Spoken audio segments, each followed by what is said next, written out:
കഷ്ടത സഹിഷ്ണുതയെയും, സഹിഷ്ണുത സിദ്ധതയെയും, സിദ്ധത പ്രത്യാശയെയും ഉളവാക്കുന്നു എന്ന് അറിഞ്ഞ് നാം കഷ്ടങ്ങളിലും പ്രശംസിക്കുന്നു.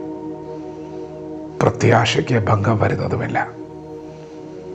ദൈവത്തിൻ്റെ മാറ്റമില്ലാത്ത വചനം ശ്രദ്ധിക്കുന്ന പ്രിയപ്പെട്ടവരെ, ദൈവം നമുക്ക് നൽകുന്ന പ്രത്യാശ അതൊരിക്കലും നമ്മെ നിരാശപ്പെടുത്തുകയില്ല.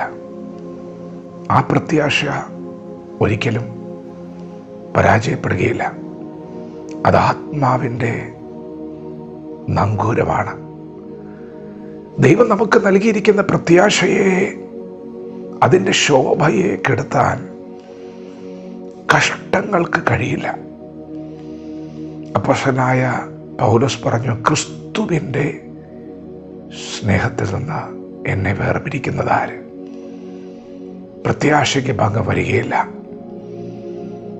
ദൈവത്തിൻ്റെ സ്നേഹം ദൈവം നമ്മുടെ ഹൃദയത്തിൽ പകർന്നിട്ടുണ്ട്. പരിശുദ്ധാത്മാവിനാൽ അത് ഹൃദയങ്ങളിൽ പകരപ്പെട്ടിരിക്കുകയാണ്. ദൈവം നമ്മെ സ്നേഹിച്ചിരിക്കുകയാണ്. അതുകൊണ്ട് തന്നെ ഇന്നു പകൽ നമ്മുടെ ജീവിതത്തിൽ കടന്നു വരുന്ന കഷ്ടതയുടെ നടുവിൽ ദൈവം നമുക്ക് നൽകിയ പ്രത്യാശയുടെ വചനങ്ങൾ കഷ്ടത കൊണ്ട് മങ്ങിപ്പോകത്തില്ല. കഷ്ടതയുടെ ആധിക്യം കൊണ്ട് പ്രത്യാശയുടെ ശോഭ കുറഞ്ഞു പോകത്തില്ല.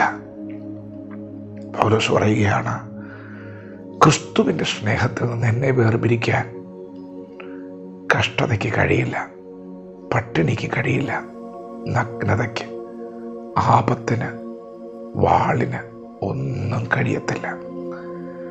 പ്രിയപ്പെട്ടവരെന്താണ് നമ്മുടെ പ്രത്യാശ? ഈ കഷ്ടത എനിക്ക് സഹിഷ്ണുത നൽകിത്തരും. ഈ സഹിഷ്ണുത എന്നെ സിദ്ധനാക്കും. ഈ സിദ്ധതയ്ക്കും അപ്പുറം ദൈവം എനിക്ക് തരാൻ പോകുന്നതാണ് എനിക്ക് ദൈവം നൽകിയ പ്രത്യാശ. പരീക്ഷ സഹിക്കുന്ന മനുഷ്യൻ ഭാഗ്യവാൻ. അവൻ കൊള്ളാകുന്നവനായി തെളിഞ്ഞ ശേഷം കർത്താവ് തന്നെ സ്നേഹിക്കുന്നവർക്ക് ഒരുക്കിയിട്ടുള്ള ജീവകിരീടം പ്രാപിക്കും.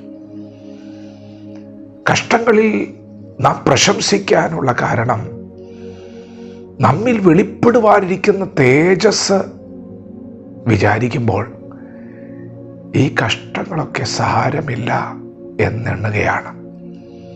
പ്രിയപ്പെട്ടവരെ, കഷ്ടത കൊണ്ട് അവസാനിക്കുന്നതല്ല നമ്മുടെ ജീവിതം. കഷ്ടതയിൽ നിങ്ങൾ തെളിഞ്ഞു വരും. കഷ്ടതയിൽ നിങ്ങൾ കൊള്ളാകുന്നവരായി തെളിഞ്ഞു വരും. നിങ്ങളുടെ സ്വഭാവത്തിൽ മാറ്റങ്ങൾ വരാൻ പോവുകയാണ്. നിങ്ങളുടെ സഹനശക്തി വർദ്ധിക്കാൻ പോവുകയാണ്. നിങ്ങൾ കുറച്ചുകൂടി ക്ഷമയുള്ളവരാകും. ക്ഷമ എന്ന് പറയുന്നത് വലിയ വെളിച്ചമാണ്. പെട്ടെന്ന് പൊട്ടിത്തെറിക്കുന്നതൊക്കെ ജഡത്തിൻ്റെ പ്രവൃത്തികളാണ്, ജഡീകമാണ്. എന്നാൽ പിടിച്ചു നിൽക്കാൻ നിങ്ങൾക്ക് കഴിയുന്നു എങ്കിൽ നിങ്ങൾ ശക്തരാണ്. മൗനം പാലിക്കാൻ നിങ്ങൾക്ക് കഴിയുന്നുവെങ്കിൽ നിങ്ങൾ ശക്തരാണ്. കഷ്ടതയുടെ നടുവിലും തകർന്നു പോകാതെ മുൻപോട്ട് ചലിക്കുന്നുണ്ടെങ്കിൽ നിങ്ങൾ ശക്തരാണ്. പ്രിയപ്പെട്ടവരെ, കഷ്ടങ്ങളിൽ നാം പ്രശംസിക്കാനുള്ള കാരണം കഷ്ടതയ്ക്കും അപ്പുറം ദൈവം നമുക്ക് വാഗ്ദത്തം ചെയ്തിരിക്കുന്ന ദൈവ തേജസ്സാണ്. തേജസ് മുൻപിലുണ്ട്. അത് നമ്മുടെ പ്രത്യാശയാണ്. അത് നമ്മുടെ ആത്മാവിൻ്റെ നങ്കൂരമാണ്. ദൈവം നിങ്ങളെ തേജസ്കരിക്കാൻ പോവുകയാണ്. ഇന്നത്തെ കഷ്ടങ്ങൾ, ഇന്നത്തെ വേദനകളെ ഓർത്തൊന്നും ഭാരപ്പെടണ്ട. ഇതിനപ്പുറം ഒരു തേജസ്കരണമുണ്ട്. വിശ്വാസത്തോടെ ചുവടുകൾ വയ്ക്കാം. പ്രത്യാശയോടെ ചുവടുകൾ വയ്ക്കാം. നിന്നെ തകർക്കുവാനല്ല, നിന്നെ മുടിക്കുവാനല്ല, നിന്നെ പൊന്നാക്കുവാൻ, ശോഭ കൂട്ടുവാൻ ഇന്ന് പകൽ ദൈവം അനുവദിക്കുന്നതാണ് ഈ കഷ്ടത. സന്തോഷത്തോടെ കഷ്ടങ്ങളിൽ പ്രശംസിക്കാം. ദൈവം നമ്മെ ഓരോരുത്തരും ഈ പകൽ അനുഗ്രഹിക്കുമാറാകട്ടെ. ആമേൻ.